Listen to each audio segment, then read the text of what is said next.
अच्छा बच्चों, जैसा कि आप सब लोगों को पता ही है कि हमारी कॉग्निटिव थेरेपी एंड हो गई है।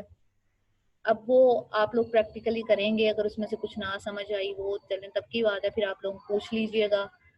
लेकिन थ्योरेटिकली हम लोगों ने उसे अच्छी तरह से पढ़ लिया है और होप सो आप लोगों को समझ भी आ गई होगी। अब हमने जो थेरेपी पढ़नी है वो है फेमिनिस्ट थेरेपी। इससे रिलेटेड आपकी असाइनमेंट भी थी। चलें एक दफ़ा इसको दोबारा ओवरव्यू कर लेते हैं कि अगर आपको इसमें से कोई चीज़ नहीं समझ आई, किसी बात का नहीं पता चल रहा, तो चलें वो अच्छी तरह से समझ आ जाएगी एक बार। तो फेमिनिस्ट थेरेपी को आज पढ़ते हैं। फेमिनिस्ट थेरेपी, जैसा कि उसके नेम से भी आप लोगों को शो हो रहा होगा, ये जो थेरेपी है वो टोटली फीमेल्स या वुमेन के अकॉर्डिंग, और इसकी इवन जो यस मैम। सारी आप फाउंडर्स हैं, जब आप उन्हें देखेंगे तो वो भी सारी फीमेल्स ही थी।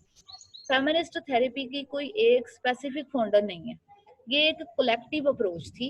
डिफरेंट लोगों ने अपनी अपनी तरह से डिफरेंट प्रोफेशन से रिलेटेड या डिफरेंट सब्जेक्ट से रिलेटेड थे, उन लोगों ने मिल के मुख्तलिफ मौक़ों पे, मतलब ये आप ये कह लें कि अभी अभी भी अमर्ज हो रही है। और अभी भी जैसे भी कल्चर चेंज हो रहा है, तो फेमिनिस्ट थेरेपी के मतलब फीमेल्स के लिहाज से बहुत सी चीज़ें उसमें चेंज करते जाते हैं। अब अगर एक क्वेश्चन किया जाए, मतलब फेमिनिस्ट थेरेपी को बनाने का क्या मकसद था, मतलब इससे पहले साइकोएनालिसिस वर्क कर रहा था, एडलेरियन थेरेपी वर्क कर रही थी, इसके अलावा आपकी जो डिफरेंट और थेरेपी है, कोग्निटिव थेरेपी है, बिहेवियरल थेरेपी है, आपकी एग्जिस्टेंशियल थेरेपी है, गेस्टाल्ट साइकोलॉजी है, मतलब सब लोग काम कर ही रहे थे।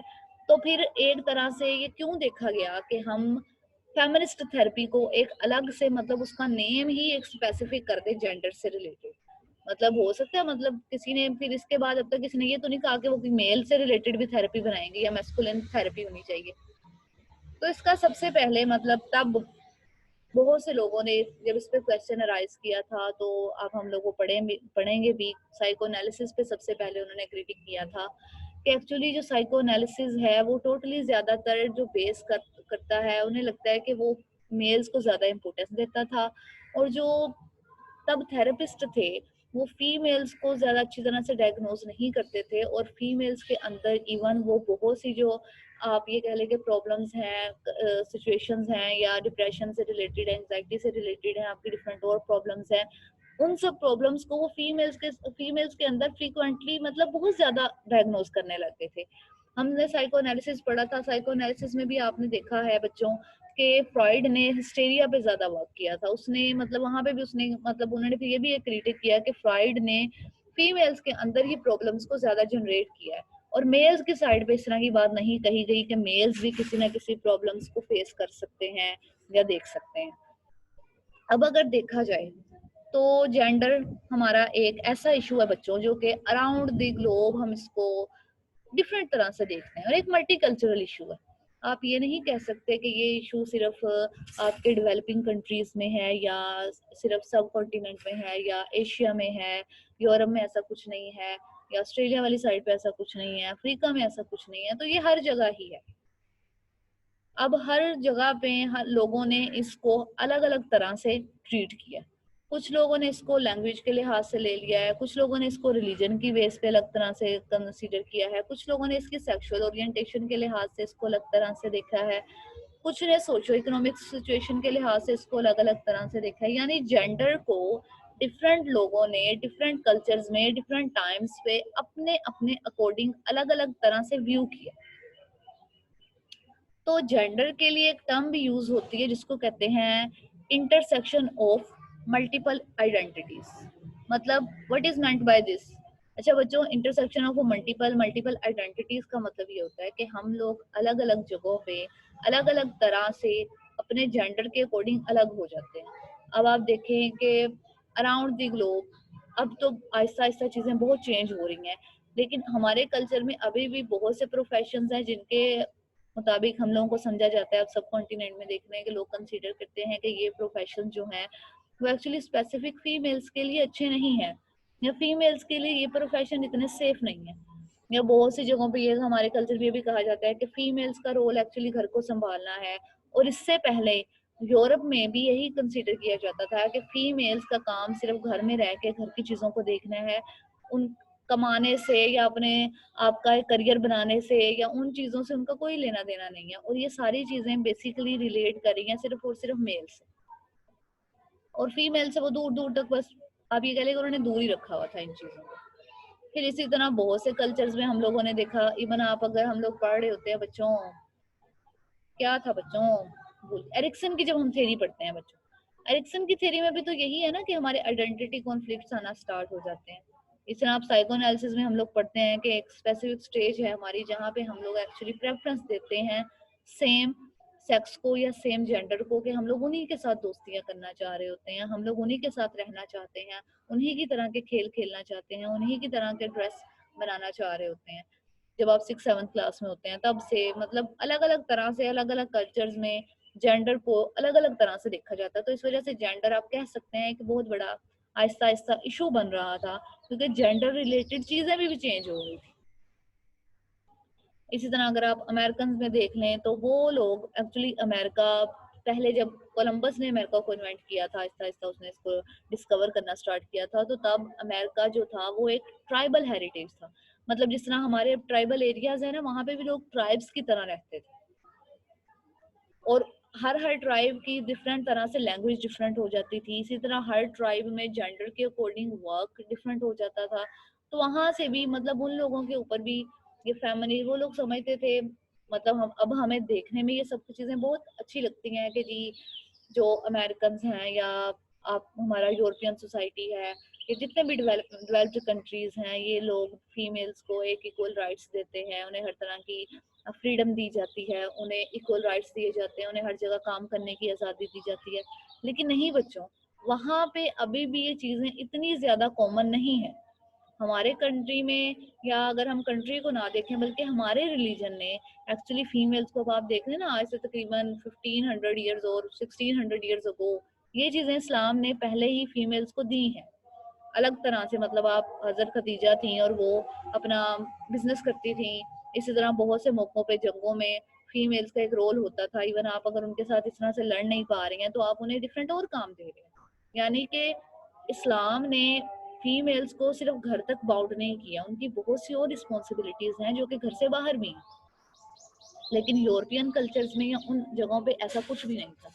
तो वहां पे फिर क्या हुआ कि आहिस्ता आहिस्ता लोगों ने इसके खिलाफ डिफरेंट कंपेन स्टार्ट की, डिफरेंट लोग हैं जो डिफरेंट पीपल हैं जिन्होंने इसके लिए काम करना शुरू किया। अब हम देखते हैं कि अगर हम हिस्ट्री में जाएं या फेमिनिस्ट थेरेपी की हिस्ट्री को देखें तो तब भी आपको कोई एक पर्सन नहीं मिलेगा कि जी जिसने इस पे सबसे ज्यादा अच्छा काम किया है या जिसने इसमें सबसे ज्यादा इम्पोर्टेंट रोल प्ले किया। डिफरेंट लोग हैं जिन्होंने अलग अलग मौकों पे अलग अलग तरह से काम स्टार्ट किया। सबसे पहले जब देखा जाता है तो 1966 में कैरन होर्ना ने ही सबसे पहले साइकोएनालिसिस पे जो सबसे पहला उसने रिजेक्शन दिया था, उसने कहा था पेनिस एंड वाई पे, जैसे कि फॉर एग्जांपल कहा जाता है, मतलब फ्रॉइड ने, आपने भी बच्चों इन चीज़ों के बारे में पढ़ा है पहले, कि फ्रॉइड ने कहा था कि एक्चुअली फीमेल्स के अंदर ज़्यादातर जो हिस्टेरिया से रिलेटेड बहुत सी आप कह सकते हैं कि सिम्टम्स स्टार्ट हो जाती हैं या डिफरेंट और साइकोलॉजिकल डिसऑर्डर स्टार्ट होते हैं।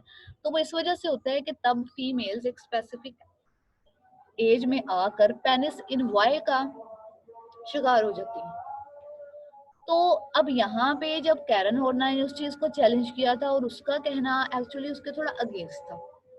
अब कैरन होर्ना ने ये कहा था, मतलब उसे ये लगता था कि मतलब एज आप अगर सोचें कि एक अर्ली क्रिटिक्स के तौर पे जो कैरन होर्ना इन चीजों को जिस तरह से लेके चल रही हैं, तो उनका कहना था कि ऐसा नहीं होता। एक्चुअली कहीं ना कहीं हम लोग अगर देखें या और चीजों को लेके चलें तो कैरन होर्ना के अकॉर्डिंग एक्चुअली कहीं ना कहीं पेनिस इनवाई के रिलीफ में जो हम हमारे फॉर एग्जांपल बहुत से इश्यूज स्टार्ट हो जाते हैं, तो उसने प्रमोट किया था वॉम्ब इनवाई। उसने कहा था कि अगर आप ये कहते हैं कि फीमेल्स जो हैं वो पेनिस इनवाई का शिकार होती हैं, तो इसी तरह मेल्स भी एक वॉम्ब इनवाई का शिकार होते हैं। क्योंकि अगर आप ये कहते हैं कि पेनिस जो है वो फीमेल्स में नहीं है प्रेजेंट, तो ऑब्वियसली जो मेल्स है उनमें तो ये चीज भी नहीं है प्रेजेंट। तो आप किस तरह से कह सकते हैं कि सिर्फ इस चीज को लेकर खवातीन या आपके कहना कि फीमेल्स कहीं ना कहीं इनसिक्योरिटी का शिकार हो रही है और मेल नहीं हो रहे। तो वहां से ये बहस स्टार्ट हुई कि अब हमें कोई ऐसी थेरेपी या कोई एक ऐसी नई चीज भी इन्वेंट करनी है जो कि स्पेसिफिकली फीमेल्स को लेकर चले। और उसके बाद अगर आप हिस्ट्री में सबसे ज्यादा नेम देखेंगे या सबसे ज्यादा देखा जाएगा तो उसका चेस्लर का नेम है। चेस्लर ने एक्चुअली जो सबसे ज्यादा क्रिटिक किया था, उसने एक्चुअली मेल थेरेपिस्ट पे क्रिटिसाइज किया। उसने ये कहा था कि कहीं ना कहीं जो मेल थेरेपिस्ट हैं वो एक्चुअली जेंडर के अकॉर्डिंग, क्योंकि उस कल्चर में तब जेंडर बहुत ज़्यादा इंपॉर्टेंट रोल प्ले करता था, तो अपने जेंडर की वजह से वो फीमेल्स के ऊपर बहुत ज़्यादा इन्फ्लुएंस रखते हैं।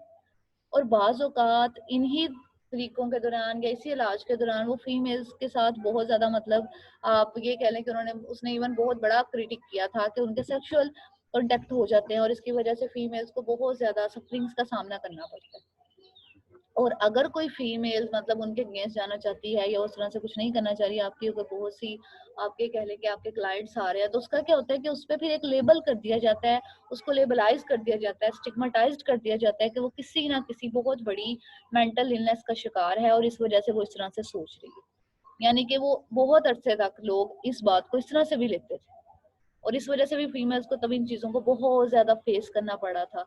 और चेस्लर ने फिर उसके अगेंस्ट उन्होंने सोचा कि वो हमें एक ऐसा, या तो हमें फीमेल्स के लिए हायर करनी चाहिए सिर्फ फीमेल्स थेरेपिस्ट, या हमें कोई ऐसी कंपेन राइज करनी चाहिए कि जिसमें हमें एक रूल्स एंड रेगुलेशंस बनाने चाहिए इवन मेल थेरेपिस्ट के लिए। फिर बच्चों हिस्ट्री में जो सबसे ज़्यादा नेम आता है डिफरेंट ऑर्गेनाइजेशंस का जिन्होंने काम किया था फीमेल्स के राइट्स के लिए और उनकी, आप ये कह लें कि सोशल राइट्स के लिए, उनके इकोनॉमिकल राइट्स के लिए, उनके पर्सनल और मेंटल राइट्स के लिए, तो उसमें नेशनल ऑर्गेनाइजेशन फॉर वुमेन का नाम बहुत ज़्यादा लिया जाता है। क्योंकि इससे पहले जितने भी लोग काम कर रहे थे वो काम कर रहे थे सिर्फ और सिर्फ रिलेट कर रहा था जो आपकी साइकोलॉजिकल हेल्थ से और मेंटल हेल्थ से। लेकिन जब नेशनल ऑर्गेनाइजेशन आई थी तो उन्होंने आहिस्ता आहिस्ता पॉलिटिकल इश्यूज को हाईलाइट करना स्टार्ट कर दिया। अब पॉलिटिकल मतलब उन्हें उन्हें ये लगा था कि फीमेल्स, मतलब अगर आप ये देख रहे हैं कि अगर आपके यहाँ पे इलेक्शन हो रहे हैं या आप अपने एक, आप ये कह लें कि आप एक गवर्नमेंट सेलेक्ट कर रहे हैं या आप अपना एक, आप एक एम्पायर बना रहे हैं, कुछ भी बना रहे हैं, हर काम में, हर फैसलों में, हर जगह पे, इवन कोई भी जॉब है वहां पे भी फीमेल्स को नहीं रखा जा रहा है। अगर आपकी गवर्नमेंट है वहां पे फीमेल्स को कोई भी रिप्रेजेंटेशन नहीं मिल रही है। आपका कोई सोशल या सॉरी आपका कोई पॉलिटिकल सेटअप भी ऐसा नहीं है जहाँ पे फीमेल्स वर्क कर सकें। तो उन्होंने स्पेसिफिक फीमेल्स का एक्चुअली रोल बनाना स्टार्ट किया था कि फीमेल्स को अपना रोल पहचानना चाहिए कि वो पॉलिटिकल पार्टीज में या पॉलिटिकल साइड्स पे किस तरह से आ सकते हैं और वो पॉलिटिकल इश्यूज को किस तरह से कर सकती हैं। तो उन्होंने डिस्क्रिमिनेशन पे इससे रिलेटेड काम स्टार्ट किया था कि इन जेंडर के दरमियान जो डिस्क्रिमिनेशन होती है वो डिस्क्रिमिनेशन एक्चुअली खत्म होनी चाहिए। ठीक है, अगर आप उन्हें एकदम से बराबर का, या आप ये कह लें कि आप उन्हें एकदम से इक्वल राइट्स नहीं दे सकते या बराबर के हकूक नहीं दे सकते, तो फिर आप ऐसा करें कि एटलीस्ट उनके लिए एक स्पेसिफिक कोटा रख लें। जैसे आपने बहुत दफा सुना होगा कि जब भी इलेक्शन होते हैं तो बहुत सी फीमेल्स हैं, तो कुछ लोग तो ओबियसली बकायदा मतलब इलेक्शन के थ्रू या स्पेसिफिक चैनल बकायदा उस इलेक्शन को इलेक्ट हो के आती हैं, लेकिन बाजू का कुछ सीट्स होती हैं जो कि रिजर्व्ड होती हैं जस्ट फॉर फीमेल्स। और अगर अल्लाह ना करे आप हार भी जाते हैं उस इलेक्शन में, तो लेकिन अगर आपकी पार्टी जीत गई, आपके लिए वो सीट रिजर्व है और आपकी पार्टी, तो फिर आपकी पार्टी वैसे भी आपको उस सीट के लिए नॉमिनेट कर सकती है।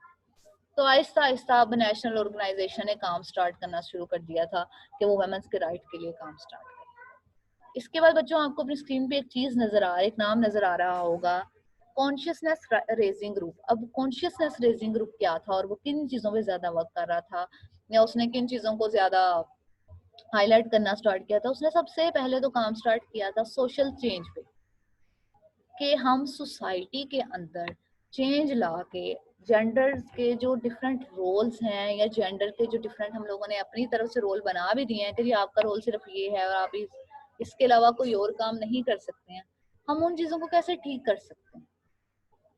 तो इसमें उन्होंने आहिस्ता आहिस्ता, मतलब आप ये कह सकते हैं कि सिर्फ आपके जेंडर रोल्स को डिफरेंट ऑर्गेनाइजेशन के लिए इम्प्लीमेंट किया था और जगहों पे इम्प्लीमेंट करना स्टार्ट कर दिया था। आपके थेरेपिस्ट मूवमेंट में उन्होंने बहुत अच्छे से पार्टिसिपेट किया था। फिर उन्होंने लीडर्स के लिए उन्होंने कहा था कि हमारे लीडर्स या हम लोग कोई भी काम कर रहे हैं किसी जगह पे हो रहा है तो वो जस्ट सिर्फ यहाँ पे जरूरी नहीं है कि आपके सिर्फ मेल लीडर्स हों, बल्कि उन्होंने एक अराइज किया था क्वेश्चन कि फीमेल्स के लिए फीमेल्स लीडर्स का आना भी बहुत जरूरी है। क्योंकि बाज़-औक़ात मेल्स जो हैं या बहुत दफ़ा मेल जो हैं, बल्कि आप हमेशा ही कह लें कि वो फीमेल्स के बहुत से प्रॉब्लम्स को नहीं समझ सकते जो फीमेल्स को फेस करना पड़ रहे होते हैं बीइंग अ फीमेल। तो इसीलिए एक फीमेल या एक मेल जो है ऑब्वियसली अगर वो मेल्स के प्रॉब्लम को ज्यादा अच्छे से कंसीडर कर सकता है, तो इसी तरह फीमेल्स का भी राइट है कि उनके अपनी लीडर्स हो और डिफरेंट इश्यूज पे, पॉलिटिकल इश्यूज हैं या कोई भी इश्यूज हैं, उनको अपनी बात कहने की, अपना ओपिनियन देने की, अपना व्यू देने की मुकम्मल फ्रीडम होनी चाहिए। वो किसी से डरे बगैर, किसी से झिझके बगैर कुछ भी कह सके। फिर इसी तरह पॉलिटिकल में अब इस आहिस्ता आहिस्ता उन्होंने वर्क प्लेस पे जैसे जेंडर स्टीरियोटाइप का जो था उस पे उसके अगेंस्ट काम स्टार्ट किया था नेशनल ऑर्गेनाइजेशन ऑफ वुमेन के साथ मिलके कि आहिस्ता आहिस्ता हम इन चीज़ों के अंदर चेंज किस तरह से लेकर आएंगे। डिफरेंट रोल्स बनाना स्टार्ट कर दिए थे कि आप एक रोल को किस तरह से लेके चल रहे हैं। डिफरेंट प्रोफेशंस में अगर आपने वहाँ पे लीडर्स, आपको इक्वलिटी लेकर आनी है, सोशल स्किल्स की ट्रेनिंग ऐसी दिखाई गई थी। फिर आहिस्ता आहिस्ता उनके अंदर अब ये कहें इक्वलिटी से रिलेटेड डिफरेंट लॉज बनाए गए थे। मतलब आहिस्ता आहिस्ता आहिस्ता हमारी जो फीमेल फीमेल आप ये कह सकते हैं बच्चों फेमिनिस्ट थेरेपी है उसका अराइज स्टार्ट हुआ। अब जैसे जैसे फेमिनिस्ट थेरेपी मतलब ये तो था अराइज था, आहिस्ता आहिस्ता लोग बन रहे थे, चीजें जा रही थी और जैसे जैसे चेंजेस आती जाती हैं किसी भी जेंडर के रोल के अकॉर्डिंग, तो वहां पे कोई नए लोग होते हैं जो वो चेंज को लेकर। उसके बाद फिर एक नाम आप पढ़ेंगे जो एनएस 2004 में एनएस ने एक्चुअली ये कहा था कि जो हमारी फेमिनिस्ट थेरेपी है ना, ये भी अब दो तरह की हो गई, जिसमें उसने एक को कहा था कि एक रेडिकल फेमिनिस्ट थेरेपी है और एक हमारी लिबरल फेमिनिस्ट थेरेपी। अब रेडिकल फेमिनिस्ट थेरेपी और लिबरल फेमिनिस्ट थेरेपी में क्या डिफरेंस होता है, ये डिफरेंस बच्चों आप लोगों ने लिख के लाना है कल को। समझ आ गई है बीएस 8th? क्या लिख के लाना है मैम? बच्चों आप लोगों ने मतलब ना भी लिख के लाए, अपनी तैयारी करके आ जाएं, हम लोग उस पर डिस्कशन करेंगे। आप लोगों ने रेडिकल फेमिनिस्ट थेरेपी, मैम दोबारा बता दें। जी जी मैं बता रही हूँ।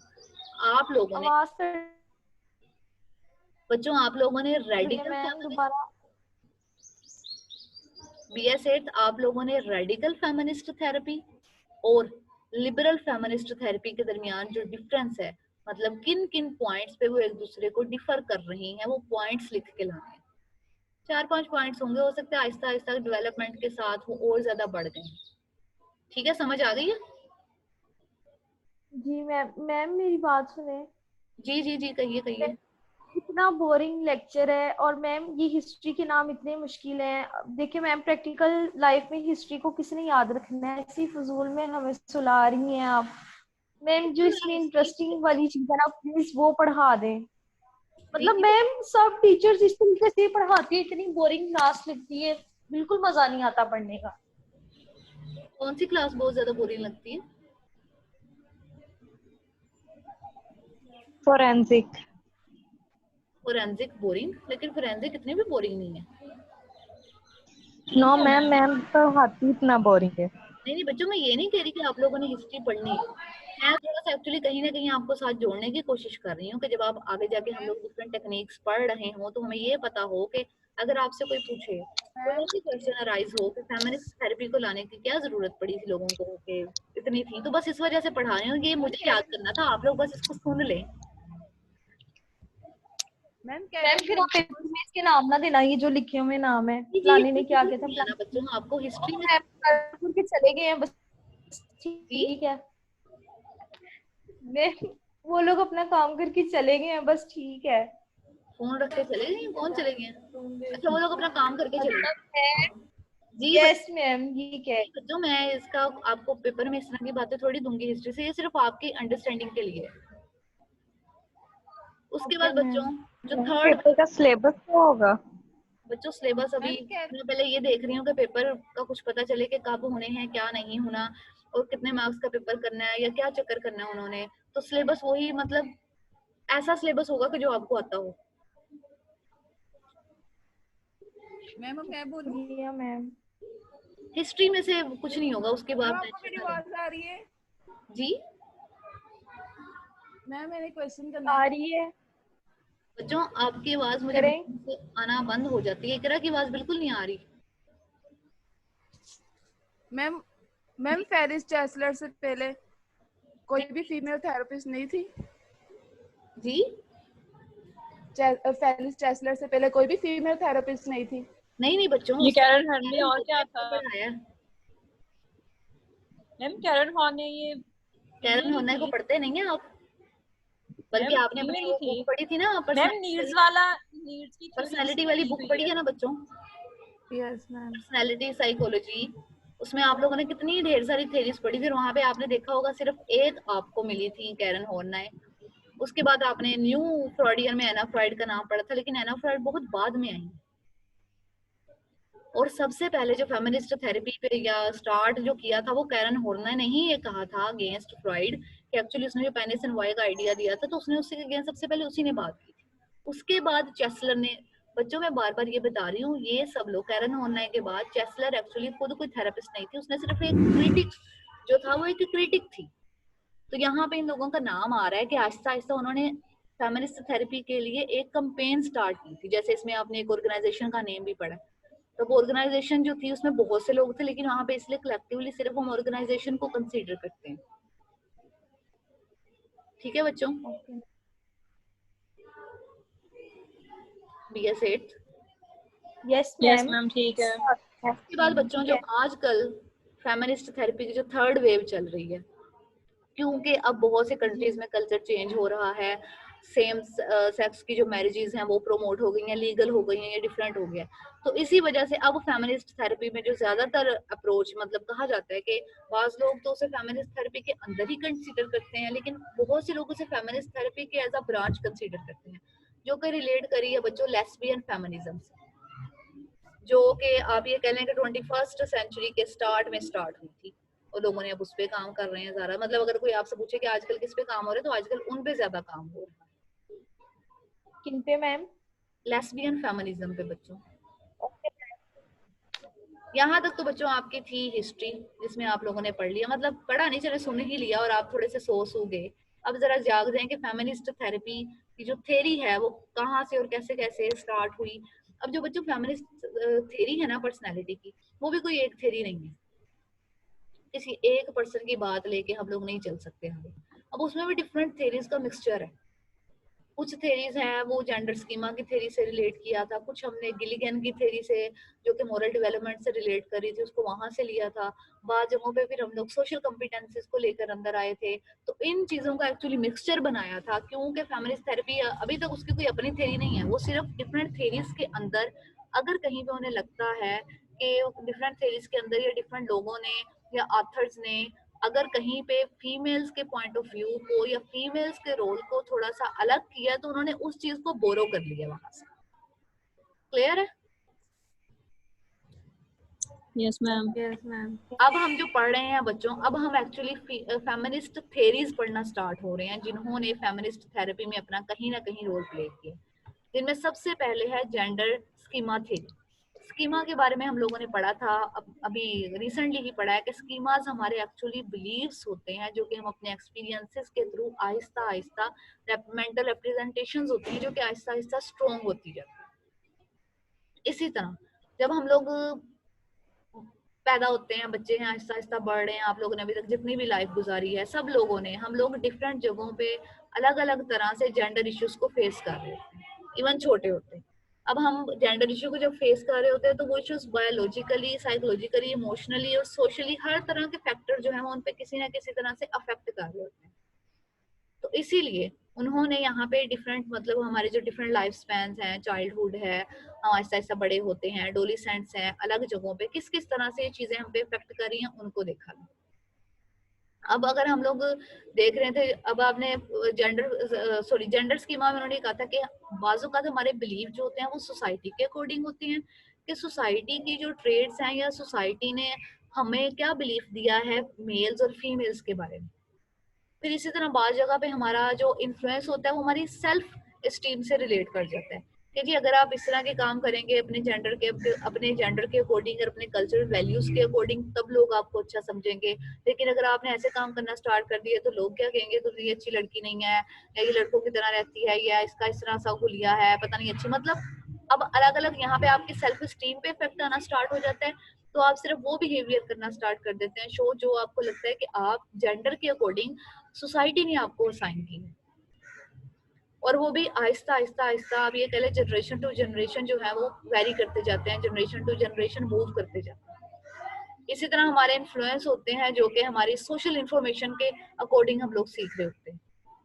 आप लोगों ने बहुत सी बातें खुद नहीं सीखी, बहुत सी बातें आपको आपके इर्द गिर्द की सोशल इन्फॉर्मेशन ने बताई थी, सोसाइटी के बैकग्राउंड ने बताई थी। आप यूनिवर्सिटी आए थे, आपने बहुत सी चीजें यूनिवर्सिटी आके सीखी होंगी, आपने बहुत सी चीजें घर में सीखी होंगी। जैसे ही आप लोग 5th-6th क्लास में होते हैं, लड़कों लड़कियों का स्कूल अलग हो जाता है, आपको वहां से एक अलग चीज सीखने को मिलती है। फिर जैसे जैसे आप बड़े होते जाते हैं वहां पे आप अलग चीजें सीखते हैं। आप इवन हमारे जो ड्रामा है, फिल्म्स हैं, आपका मीडिया है, घर, हर चीज में आपको अलग अलग तरह के रोल असाइन किए जाते हैं। तो इस तरह से आपके जो जेंडर से रिलेटेड स्कीमास हैं वो आहिस्ता आहिस्ता डेवलप होना स्टार्ट हो जाते हैं। ठीक है बच्चों, जैसे अगर आप इसी तरह हम लोग ये सोच रहे होते हैं, आप लोग इवन छोटे होते खेल भी रहे होते हैं तो आप अपने लिए किस तरह के खिलौने लेने जाते हैं। अगर आप ये कहें कि आप लोगों ने कोई छोटे होते शायद अगर आपका दिल भी कर रहा होगा कि आपने कोई जहाज खरीदना है, कोई गाड़ी खरीदनी है, तो घर वाले फौरन कहते नहीं आप लड़की हैं तो आप कोई डोल ले लें या आप कोई किचन सेट ले लें या आप कोई इस तरह की चीज खरीद लें।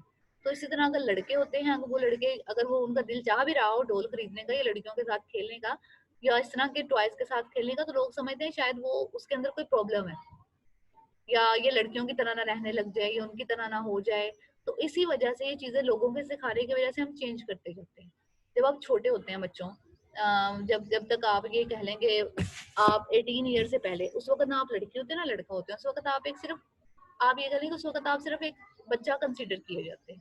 लेकिन हम बच्चों को 2 या 3 क्लास या 2 आप ये कह लें कि 2 या 3 साल की उम्र, बल्कि 2-3 क्लास तो बहुत ज्यादा हो गई है, 2-3 साल की उम्र में ही ये चीजें सिखा रहे होते हैं कि आप अगर वो कोई घर में किसी बहन को जूता पहन ले कोई भाई, तो उसको फौरन कहा जाता है कि आपने ये क्यों पहना, वो लड़कियों वाला है। मतलब बल्कि इस तरह की सारी डिस्क्रिप्शन भी दी जाती है। तो ये सारी जो डिस्क्रिप्शन हैं, ये सारी चीजें हैं, यही चीजें हैं जो हमें एक्चुअली सिखा रही होती हैं हमारे रोल्स। और हमें एक जेंडर स्कीमा बन जाता है कि अच्छा नहीं मैं लड़का हूँ तो मैंने इस तरह के कपड़े नहीं पहनने या मैंने इस कलर के कपड़े नहीं पहनने। अब तो आपने बहुत सा देखा होगा बच्चों के लोग पहन मतलब लड़के भी अब हर तरह के कलर जो है वो पहन लेते हैं, लेकिन अब से बहुत पहले या इवन अब भी अगर कोई लड़का रेड कलर का कोई कुर्ता पहने या कोई इस तरह के डार्क कलर का कोई कुर्ता पहने हो, तो हो सकता है जो आपके घर में अगर आपके कोई ग्रैंड पेरेंट्स हैं, आपकी दादी अम्मा है, नानी अम्मा है, तो वो उन्हें वो चीजें बहुत अजीब लगती हैं, बल्कि वो कई दफा कह भी देते हैं कि इसने लड़कियों की जैसा ड्रेस पहना हुआ है। तो ये चीजें हमें एक्चुअली सिखाई जाती हैं। अब बहुत जगहों पे आप लड़कियों को बाइक चलाते हुए देखते हैं, रोड्स पे देखते हैं, लेकिन पहले इवन अगर कोई लड़की गाड़ी भी चला रही होती थी, वो दूसरे लोगों के लिए सबसे ज्यादा एक हैरानगी वाली बात होती थी कि शायद ये काम उनके करने का है ही नहीं है। अब हम लोग बहुत से ऐसे प्रोफेशंस में भी चले जाते हैं जहाँ पे ये नहीं कंसीडर किया जाता कि ये सिर्फ लड़कों के लिए है या ये सिर्फ लड़कियों के लिए है, लेकिन इससे पहले ये चीजें लोगों के लिए प्रॉब्लमेटिक थी। अब जेंडर स्कीमा थ्योरी को जब हम पढ़ रहे होते हैं तो यहाँ पे जो जेंडर डिफरेंसेस कर रहे होते हैं हम अकॉर्डिंग द लाइफ स्पैन, तो उनके अगेंस्ट हमारी दो बाइसेस हो जाती हैं। मतलब हम कहीं ना कहीं दो बाइसनेस दिखाने लग जाते हैं, स्टीरियोटाइप्स वाला बिहेवियर शो करने लग जाते हैं। अब यहाँ पे जो बाइसनेस है, इसमें जो 2 टाइप्स ऑफ बाइसनेस हम लोग पढ़ेंगे बच्चों, उसमें फर्स्ट वन है अल्फा बाइस and the second one is beta बाइस। अल्फा बाइस में क्या होता है कि अल्फा बाइस एक्चुअली आप कह ले के रेफर कर रहा होता है कि हम मेल और फीमेल को 2 कैटेगरीज में अलग अलग तरह से सेपरेट कर रहे हैं और डिफाइन कर रहे हैं, और कहीं ना कहीं और हम बता रहे हैं कि हम लोग उनको अनइक्वल कंसीडर कर रहे हैं, और बहुत सी जगहों पे उनके बहुत से राइट्स और उनकी बहुत सी जो अपॉर्चुनिटीज हैं उनको एक पहले लेवल पे ही खत्म कर दिया जाए। आप अभी भी हमारे कल्चर में बहुत से घरों में ये देखा जाता है कि बॉयज को या भाइयों को बहुत अच्छे स्कूल्स में भेजा जाता है, लेकिन लड़कियों को उनके मुकाबले में इतने अच्छे स्कूल में नहीं भेजा जाता, क्योंकि उन्हें लग रहा होता है कि इन पे इतना ज्यादा पैसा खर्च करने की क्या जरूरत है, इनकी तो किसी की शादी हो जानी है और उन्होंने इस घर से चले जाना। तो अगर लड़कों को पढ़ाएंगे नहीं तो वो घर कैसे संभालेंगे, या उनके लिए ज्यादा अच्छा पढ़ना ज्यादा जरूरी है, हमारे बुढ़ापे का सहारा बनेगा, या मतलब इस तरह की बहुत सी चीजें हैं जो कभी भी चल रही होती है। यानी कि बहुत सी जगहों पे हम उनके बहुत से राइट्स को एट द फर्स्ट स्टेज ही कंसीडर ही नहीं करते, देखना ही नहीं चाह रहे होते। समझ आ रही है ना बच्चों? ये थी अल्फा बाइस। और उसके बाद है अगर बीटा बाइस को देखा जाए तो बीटा बाइस में क्या होता है कि बीटा बाइस में मैन और वुमेन को आइडेंटिकल तो वो ट्रीट कर रहे होते हैं, फिर उसमें आके एक और मसला क्रिएट हो जाता है कि वहां पे जो उनके रियल डिफरेंसेस हैं कि उनकी मतलब जिंदगियां कैसी हैं, उनकी बहुत से काम है ऑब्वियसली बहुत सी जगहों पे वो नहीं भी कर सकते, तो वहां पे फिर हम उसको इग्नोर कर देते हैं। यानी कि जेंडर डिफरेंसेस अगर हम कर भी रहे होते हैं तो बहुत सी जगहों पे हम गलतियां बहुत ज्यादा करने लग जाते हैं, और यही गलतियां बाद में हमारी बहुत सी जगहों पे आगे जाके हमारे लिए प्रॉब्लम्स क्रिएट करना स्टार्ट कर देती हैं। हम बहुत सी जगहों पे कोई काम कर भी नहीं सकते, बहुत सी जगहों पे बहुत सी चीजों को लेके चल भी नहीं सकते। मैम आप ये दोनों दोबारा बता दें प्लीज, आवाज जो थी ना वो ठीक नहीं आ रही ये हम थी। ना मैम इनको दोबारा बता दें, मुझे आवाज ठीक नहीं आ रही थी, आवाज कट रही थी। अच्छा चले मैं दोबारा बता देती हूँ। हमने पढ़ रहे हैं कि जब हम जेंडर डिफरेंसेस को लेके चल रहे होते हैं तो according to gender schema theory कि हम लोग हमेशा 2 टाइप्स की बायसनेस हैं जो कि कहीं ना कहीं फेस कर रहे होते हैं, जिसमें फर्स्ट वन है हमारी अल्फा बाइस। अब अल्फा बाइस में क्या होता है कि हम मेल और फीमेल को, मैन और वुमेन को एक्चुअली 2 कैटेगरीज में सेपरेट तो कर देते हैं, लेकिन फिर वहां पे हम लोग क्या कर देते हैं, जब हम उनको सेपरेट कर देते हैं तो उस सेपरेशन की वजह से हम at the very first stage खुद ही कहीं ना कहीं मेल्स और फीमेल्स के लिए अलग अलग स्टीरियोटाइप्स को सेट कर देते हैं। और उस स्टीरियोटाइप्स को सेट करने की वजह से क्या होता है कि बहुत सी जगहों पे या बहुत से मौकों पे हम लोग मेल और फीमेल मतलब फीमेल्स के बहुत से राइट्स को बिल्कुल ही निग्लेक्ट कर देते हैं, और मेल्स को बहुत से राइट्स हैं जो कि उनको एकदम से बहुत ज्यादा दे दिए जाते हैं, बहुत ज्यादा प्रोवाइड कर दिए जाते हैं। जैसे मैंने अभी एग्जांपल दी कि बहुत सी जगहों पे, इवन हमारे घरों में, बहुत से लोगों के घरों में ऐसा होता भी होगा कि वो लोग अपने बेटों को एक बहुत अच्छे स्कूल में पढ़ाते हैं एज कम्पेयर टू गर्ल्स। उन्हें लगता है कि जो बेटियां हैं उनके लिए इतनी ज्यादा जरूरी नहीं है ये एजुकेशन, या अगर चलो हम उन्हें इस तरह से नहीं भी, इस तरह की क्वालिटी एजुकेशन नहीं भी देंगे तो इससे उन्हें कोई इफेक्ट नहीं होगा, क्योंकि जी उन्होंने यहाँ घर छोड़ के चला जाना है, जो भी इस तरह की उनकी बातें उनके माइंड में आ रही होती हैं।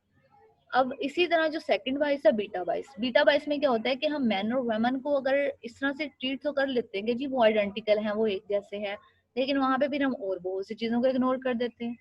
क्या इग्नोर कर देते हैं कि हम मेल और फीमेल की जो रियल लाइफ्स हैं, मतलब अगर आपको कहीं कोई काम असाइन भी किया जा रहा है, वहां पे आपको ये नहीं समझा जा रहा आप लड़की हैं या लड़के हैं, लेकिन आपका जो फैमिली बैकग्राउंड कैसा है, आपके पीछे से जिंदगी कैसी गुजर रही है, क्या ये काम करने की आपको इजाजत मिलेगी या नहीं मिलेगी, वहां पे हम उन चीजों को भूल जाते हैं। तो हर मतलब ये 2 प्रॉब्लम्स है जो कहीं ना कहीं हमें फेस करने पड़ रहे होते हैं। अब ये दोनों प्रॉब्लम्स को हम कहीं पे भी निग्लेक्ट नहीं कर सकते। जैसे अगर आपको कोई जॉब दे दी गई है, उस जॉब पे फिर आपसे ये नहीं पूछा जाता कि आप अगर लड़की हैं तो आप ये काम नहीं कर पाएंगी, मतलब अगर आप पुलिस फोर्स में जा रही हैं तो वहां पे अगर मेल्स हैं, अगर वो काम कर रहे हैं या वो रात तक उनकी रात की ड्यूटी है तो वहां पे आपकी भी रात की ड्यूटी है। अब वो ड्यूटी से उनका कंसर्न नहीं है ड्यूटी देने वाले का कि आप वो कैसे रहेंगे या कैसे नहीं करेंगे। फिर इसी तरह इन्हीं दो हमारे जो ये 2 बाइसनेस हैं, इन्हीं 2 बाइसनेस की बेसिस पे बच्चों आपको पता है कि हमारी जो ब्राउट अप भी होता है वो गर्ल्स के लिए अलग तरह का होता है और बॉयज के लिए अलग तरह का होता है। कम्युनिकेशन स्किल्स गर्ल्स को अलग तरह की सिखाई जाती हैं, बॉयज को अलग तरह की सिखाई जाती हैं। आपको कहा जाता है कि आप इतना गुस्सा नहीं करना, लड़कियां इतना गुस्सा नहीं करती, लड़कियां ऊंची आवाज में बातें नहीं करती हैं, लड़कियां इतना ऊंचा हंसती नहीं है, वो ये नहीं करती, वो नहीं करती, मतलब डिफरेंट चीजें हैं। लेकिन मेल्स के लिए इस तरह की बातें नहीं होती। भाइयों का ख्याल ज्यादा रखा जाता है, आप उन्हें मतलब आप भी हर तरह से उनकी हेल्प कर रहे होते हैं, उनका ख्याल रख रहे होते हैं, तो यही चीजें। और भाई अगर गुस्सा कर रहे होते हैं तो उस गुस्से को जी जी जी बच्चों रोना नहीं, मतलब लड़कों को अमूमन ये कहा जाता है कि लड़के रोते नहीं है, इसी रोना नहीं तरह है मैम। एग्जैक्ट बच्चों उसमें क्या कहते हैं, लड़कों को बार बार अगर ये कह दिया जाता है आपने रोना नहीं है तो वो उस रोने ना रोने की वजह से बहादुर नहीं बन रहे होते, बल्कि वो चीजें आहिस्ता आहिस्ता उनके अंदर ही इकट्ठी होती जा रही है। और लड़कियों को खुली छुट्टी दी जाती है, आप जहाँ मर्जी रोएं, तो बाजू का लड़कियां इसका बहुत ज्यादा गलत फायदा भी ले लेती हैं। रो रो के मैम अब अबू से मार पड़वा दी भाई को या किसी बात से, तो बहुत जगहों पे लड़कियां भी इतनी शरीफ नहीं होती, कहीं ना कहीं वो भी अपना आप कह सकते हैं कि फायदा उठा ही लेती हैं। तो हमारे मतलब आप ये देख लें बच्चों के इससे रिलेट मतलब कि हमारा जेंडर डिफरेंसेस हमारी एक एक चीज पे इफेक्ट कर रहा है। कहीं पे वो किसी और तरह से इफेक्ट कर रहा है, किसी और जगह पे उसकी इफेक्ट मतलब किसी और तरह से इफेक्ट कर रहा है। तो हर जगह पे आपको इन चीजों को फेस करना पड़ जाता है, और अलग अलग तरह से आप इन चीजों को देखते रहते हैं, करते रहते हैं, फेस कर रहे हैं, देख रहे हैं, जा रहे हैं, और ये चीजें भी आप पे फिर इसी तरह इफेक्ट कर रही होती हैं। अच्छा बच्चों, यहाँ पे आपकी मीटिंग एंड होने वाली है, लेकिन मैं दोबारा से इसको ज्वाइन नहीं करती। अब इंशाल्लाह ताला फिर हमने यहाँ तक पढ़ लिया है, लेकिन मैम घर के काम ज्वाइन करेंगे। मैम एक क्वेश्चन है। जी जी मैम जो आपने असाइनमेंट दिया वो दोबारा रिपीट कर दें तो। बच्चों, मैंने आपको असाइनमेंट दिया है कि आपने डिफरेंशिएट या डिफरेंसेस ढूंढने हैं लिबरल फेमिनिज्म में और रेडिकल फेमिनिज्म में। ठीक है, और अगर नहीं मिलेंगे तो खुद मैसेज कर देते हैं तुम्हें। अगर नहीं मिलेंगे तो आप आ जाइएगा, फिर हम लोग को किसी को तो मिलेंगे ना, तुम लोग और तीन। मैम मैंने उसे कहा है कि मैसेज कर देती हूँ तुम्हें नाम ना, समझ नहीं आ रही। ठीक है, नहीं मिले तो इंशा कोई बात मैसेज नहीं, कर हम देती लोग हूँ। दोबारा डिस्कस कर लेंगे, आप परेशान ना हो इतना। ओके बच्चों, अल्लाह हाफिज। अल्लाह हाफिज़ मैम।